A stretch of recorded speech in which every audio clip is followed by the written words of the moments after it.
نن چې په دنیا کې کوم خلک په خپل عارضي قوت نازیږي، یا یو څو زامن اولاده لري، یا یو څه پیسې لري، یا یو منصب یو چوکۍ لري، دی په ځان ډېر غرایي. دلته دا مظلوم را چپاکه په چپلاخې وه، د دې مظلوم ځکه لاندې د دې څه پیسې په زور واخه، د دې پر کور ډاکا چاپه ووه. دا کسان دی واورې، یو وخت داسې راځي چې ته به ختمېږې، ستا د مرګ اعلان به کېږي، بیا به ته هیڅ نه یې، ستا ټول طاقت به پاتې، بیا به ته در بل د لوس لاندې، بل څوک به ستا جنازه پورته کوي، بل څوک به تا قبر ته اچي او په تا پسې به خاورې اړوي. کوم کسان چې په زور د چا څه پیسې اخلي، کوم کسان چې د چا سره زیاتی کوي، د هغوی پر عزت باندې زیاتی کوي، د هغوی پر مال زیاتی کوي، پیسې په زور ځینې اخلي، د هغوی پر جایدادو پر مځکه ځایتوب کوي، یا یې په لانجو ځینې اخلي، یا یې په درواغو ځینې اخلي، یا په ناحق قبضو ځینې اخلي، او یا یې په زور ظلم او زیادتۍ ځینې اخلي. دا کسان دې دا خبره ښه واورئ. ته به د څو وخته پر دا توان کې، ته به د څو وخته په دې طاقت کې، یو وخت به ستا دغه طاقت اډونه زاړه سي، بیا به دې بدن ریږدي،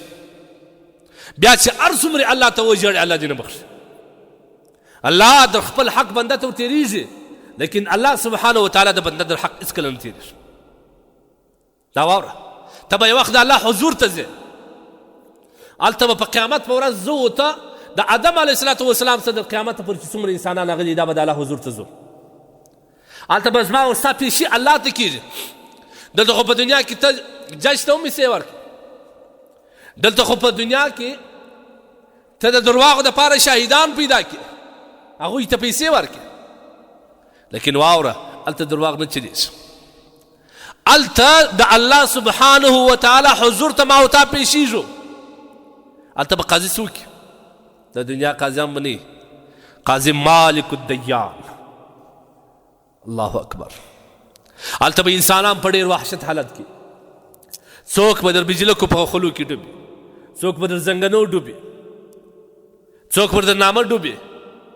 هر یو به په خپل مشکلاتو کې د نفسي نفسي عالم وي، ای الله ما بچاو که، ای الله ما بچاو که. دلته به د الله حضور ته یو څو کسان پیشیږي او خلک به د هغوی و ګریوانو ته لاس اچي، ای الله دې زما مځکه خوړلې ده، ای الله دې زما څخه پیسې اخیستې وې، ای الله دې زما سره زیاتوب کړی دی، ای الله دې زما سره ظلم کړی دی، ای الله دې زما عزت و ناموس ته تاوان رسولی دی، زما حساب ځینې راواخله. بیا به ته څه کوې؟ قاضي به هلته څوک؟ الله به قاضي. شعار د محکمې به څه شي؟ قرآن کې الله وایي موږ ونزع موازین القسطه، موږ به د انصاف ترازوګان ودرو د قیامت په ورځ باندې، هلته به پر چا باندې یوه د اجدن زره مطابق هم ظلم نه کېږي، هلته به هر مظلوم الله ته فریاد کوي. ځکه نبي علیه الصلاة والسلام فرمایي کن عبد الله مظلوما، د الله مظلوم بنده جوړ سه، ولا تکن ظالمه، ظالم تجاوز کوونکی بنده مه جوړېږه، هلاک به سي. هلته به د محکمې شعار څه شي؟ لا ظلم اليوم، نن ورځ ظلم نه کېږي، بېغمه اوسه، نن ورځ رشوت نشته، نن ورځ د چا په حق کې زیاتوب نه کېږي. په دنیا کې به قاضیانو ته به خامخا ته یو شی ورکړه، یا به پر درواغو شاهدان به دې په پیسو پیدا کړه. د الله په حضور کې هلته شاهدي ستا د بدن اعضا ادا کوي، ستا د بدن اعضا به شاهدي ادا کوي. او دویم د محکمې شعار هغه به دای چې هلته به ټول حساب کتاب به د اصولو د قواعدو مطابق کېږي، هلته به عدل وي، هېڅ ډول ظلم به نه کېږي. که د یو مثقال برابر یو هم به د الله حضور ته به بیا پیشېږي، الله به زنده راخي. قرآن د دې ټولو وضاحت کړی دی. الله وایي داسې به د انصاف ترازوګان ودرېږي قیامت په ورځ، داسې به د حساب کتاب دپاره ترازو وي، بیا به هېڅکله یوه ذره د اجدن د دانې مطابق هم ظلم پر چا نه کېږي. حدیث کې راځي نبي علیه الصلاة والسلام حدیث قدسي دی، انی حرمت الظلم علی نفسی، ای زما بندگانو الله وایي ما پر خپل ځان ظلم حرام کړی دی وجعلته بینکم محرما او دغه ظلم ما ستاسو په منځ کې حرام ګرځولی دی الا فلا تظالموا خبردار یو بل ته ظلم مه سره کوئ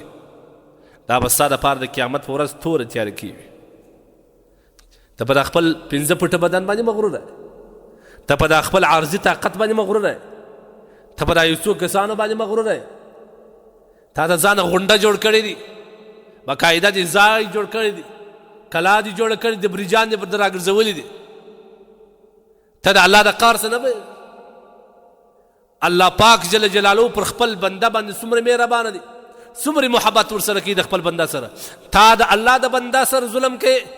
الله به بیا پر تا باندې ظلم کوي الله به بیا پر تا باندې غضب او قهر د الله بیا پر تا راځي پام کوه